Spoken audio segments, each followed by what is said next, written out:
직격 인터뷰. 여러분은 지금 KBS 1라디오 최경영의 최강시사와 함께하고 계십니다.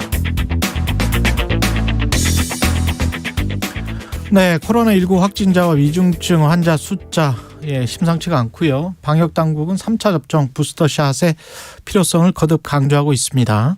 백신 접종에 대한 다양한 궁금증, 이재갑 한림대학교 강남성심병원 감염내과 교수 연결돼 있습니다. 안녕하세요. 네, 안녕하세요. 예, 지금 보니까 재택치료 받는 사람 한 3만 1,000명 정도 되네요. 네. 위중증 환자는 한 1,025명, 12월 19일 현재 이렇게 돼 있고요. 우리가 치명률이나 0.84% 전반적으로 국외 상황과 비교하면 좋긴 합니다만, 그럼에도 불구하고 최근에 시간적으로 보면 굉장히 좀 국민들이 공포감을 느낄 정도로 확진자 숫자랄지 위중증 환자 숫자가 증가한 거는 사실입니다. 어떻게 보세요? 네, 그렇습니다. 일단 위중증 환자가 지금까지 경험하지 못했던 숫자 정도거든요. 그러니까 3차 유행 때도 600명이 안 됐었는데 지금 1,000명을 넘은 상황이다 보니까요. 지금 의료계 안에서도 이제 중환자실 부족이나 또한 응급실의 대기 환자들 또는 이제 재택 환자 중에서 상태가 나빠진 환자가 제때 이제 전원이 안 되는 이런 문제들 때문에 상당히 지금 어려움을 느끼고 있는 상황입니다. 그 3차 접종이 꼭 필요하다고 지금 보시는 거잖아요. 네, 그렇죠. 예, 이유를 좀 설명을 해 주십시오. 네, 일단 지금 델타 변이에 의해서 백신 효과가 약간 떨어지기 시작했고, 또한 이제 고령층이나 고위험군에서의 중증 예방 효과가 아직까지 남아있기는 하지만 이제 떨어지기 시작을 했거든요. 그러다 보니까 지금의 중증 환자의 한 반은 이제 미접종자에서 나오고 훨씬 중하고요. 또한 이제 중증 환자의 절반은 접종자에서의 돌파 감염에 의한 사례들이 보고되고 있습니다. 그래서 3차 접종을 통해서 면역을 회복해야지, 그러니까 항체가도 올라가고 T세포 면역도 회복을 시켜야 이런 이유로 일단 중증 환자가 감소될 수 있는 기회를 얻을 수 있겠다, 이렇게 말씀드릴 수 있을 것 같습니다. 우리 지금 60세 이상 그 3차 부스터샷 맞은 사람의 비율은 어느 정도 됩니까? 네, 일단 60세 이상이 지금 56% 정도가 이미 접종을 마치셨고요. 전 인구 대비는 한 20% 넘는 숫자 정도 맞아서 어제자로 1,150만 명 정도가 현재 3차 접종을 마친 상태입니다.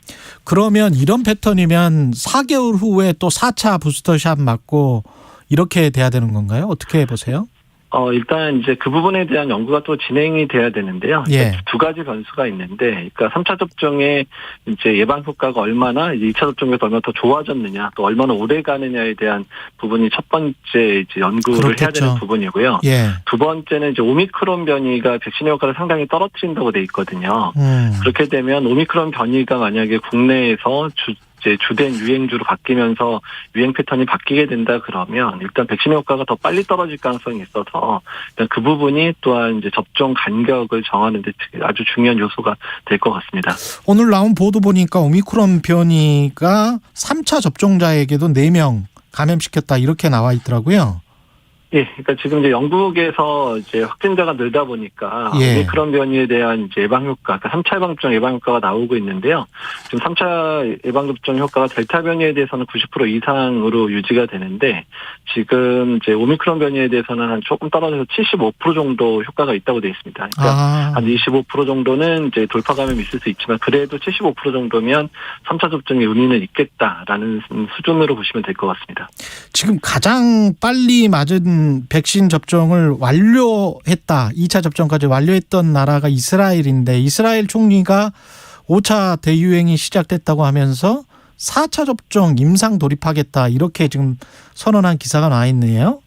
네, 그렇습니다. 일단 이제 특히 이제 감염에 노출됐을 경우에 이제 심각한 이제 타격이 있을 수 있는 의료진 대상으로 일단 4차 접종에 대한 연구를 시작하겠다라고 밝힌 상황이고요. 그래서 우리나라도 이제 이스라엘에서 나온 결과들을 보고 또한 이제 오미크론 변이에 대해서 4차 접종이 얼마나 효과적인지를 확인하게 되면 우리나라 내에서의 4차 접종의 시기라든지 방법에 대한 어느 정도의 그런 좀 길을 찾아볼 수 있는 도움이 될 것 같습니다. 그 혹시 의학 논문에 가령 교차 접종을 하면 화이자, 모더나, 아스트라제네카, 모더나 이렇게 하면 훨씬 더 예방 효과가 크다, 이런 것들이 나와 있습니까? 예. 최근에 이제 여러 조합을 가지고 거의 7가지 백신을 가지고 조합을 한 논문들이 이제 최근에 아주 유수의 저널에서 나온 적이 있는데요. 예. 일단 지금 현재 그러니까 여러 가지 이제 그런 교차 접종이 다 전반적으로 동일 백신을 맞는 것보다 효과가 좋다라고 현재 나오고 있습니다. 그래서 이제 화이자를 맞았던 분들한테 뭐 아스트라제네카를 맞춘다든지 또는 아스트라제네카를 맞은 분한테 화이자나 모더나를 맞춘다든지 뭐 이런 식의 교차 접종이 전반적으로 항체가 또 올릴 수 있고 또한 이제 T세포 면역 자극도 뛰어나기 때문에 그래서 교차 접종이 이런 변이 대응에 있어서 하나의 이제 수단이 될 수도 있겠다라는 논문들이 계속 나오고 있습니다. 그렇군요. 그러면 변이 바이러스가 여러 가지 뭐 다양한 형태로 나오니까 다양한 형태의 바이러스 백신을 몸에다가 넣어놓으면 그게 이제 항체가 돼서 다양한 형태의 공격이 와도 이걸 막아낼 수 있다 이런 뜻인 되나요? 그런 의미보다는 예. 그러니까 이제 각각의 백신이 가진 장단점들이 있잖아요. 근데 그 장단점인데 그 백신들을 교차 접종하면 각각의 장점이 부각될 수 있기 때문에 특히 예. 뭐 화이자나 이제 모더나 같은 mRNA 백신은 주로 이제 중화항체를 많이 올린다고 돼 있고요. 단계적으로. 그다음에 이제 아스트라제네카나 얀센 백신 같은 바이러스 벡터 백신은 T세포 면역 자극이 좀 더 강하다 이렇게 돼 있거든요. 예. 두 개를 교차 접종하면 T세포 면역도 잘 자극되고 중화항체도 높게 형성된다. 이제 이런 의미여서 일단은 그제 어떻든 그렇게 되면 중화항체도 높아지고 T세포 면역이 강해지니까 이런 새로운 변이에 대한 대응 능력이 더 나아진다. 이제 이런 보고들이 실제로 나오고 있습니다.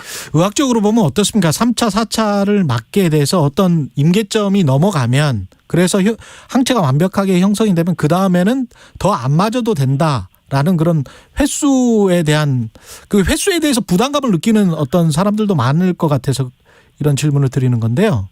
예, 일단 이제 B형 간염이나 A형 간염처럼 혈액 내에 이제 감염이 되는 그런 질환들은 보통 1, 2차 접종 정도를 1, 2차나 3차 접종 정도를 하면 평생 면역을 가질 수 있기는 한데요. 예. 지금 현재 호흡기 감염병에 대한 그런 백신들은 이제 호흡기 감염병 자체가 호흡기 점막을 통해서 감염이 되잖아요. 예. 그런 영향 때문에 일단은 뭐 한두 번 접종, 세네 번 접종 이런 정도로는 이제 평생 면역을 가질 수는 없고 일단 중증 예방효과는 어느 정도 유지가 되긴 하지만 이제 감염을 예방하려면 매년 접종하거나 아니면 그 백신의 효과에 따라서는 뭐 6개월에서 1년마다 접종을 할 수밖에 없다고 돼 있거든요. 대표적인 게 인플루엔자 예방 접종도 매년 접종을 하고 있잖아요. 그렇죠. 이제 그런 측면들이 호흡기 감염병에서의 백신은 약간 그런 특징들이 있겠다고 생각을 하고 있습니다.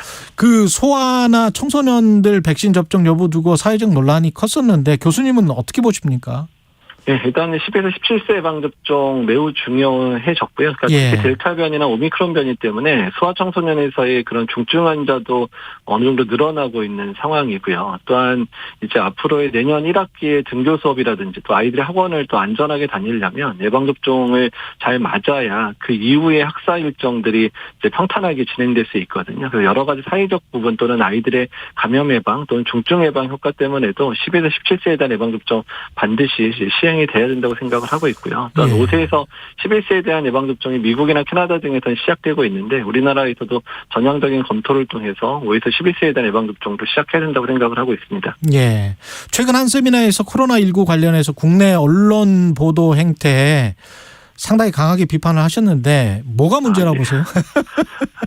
예. 일단은 이제 대부분의 이제 언론들 특히 이제 유수의 그런 선진국들에서는 그러니까 백신 접종 자체가 이런 코로나 상황을 해결하고 또한 이제 국민을 지키는 데 유용하다라는 원칙 하에서 이제 언론 맞습니다. 보도가 이루어지고 있거든요. 예. 우리나라는 사실은 이제 어떤 언론사들의 어떤 이제 수익이나 이런 문제 때문에 이제 백신 또 포털에서의 그런 뉴스 노출 문제 때문에 아주 선정적인 제목으로 계속 맞습니다. 백신에 관한 이제 기사들이 계속 실리다 보니까 이런 부분들이 1년 내내 그냥 지속되니까 국민들에게 백신이 위험한 게 아니냐라는 그릇된 인식들을 계속 주고 있는 것을 가장 큰 문제라고 생각을 하고 있습니다. 그러니까요. 그 백신이 가지고 있는 효과랄지 백신을 맞지 않았을 때 그 잘못하면은 코로나 걸려서 젊은 사람들도 후유증이 남을 수가 지금 있나요? 어떻습니까? 그런 부분들은?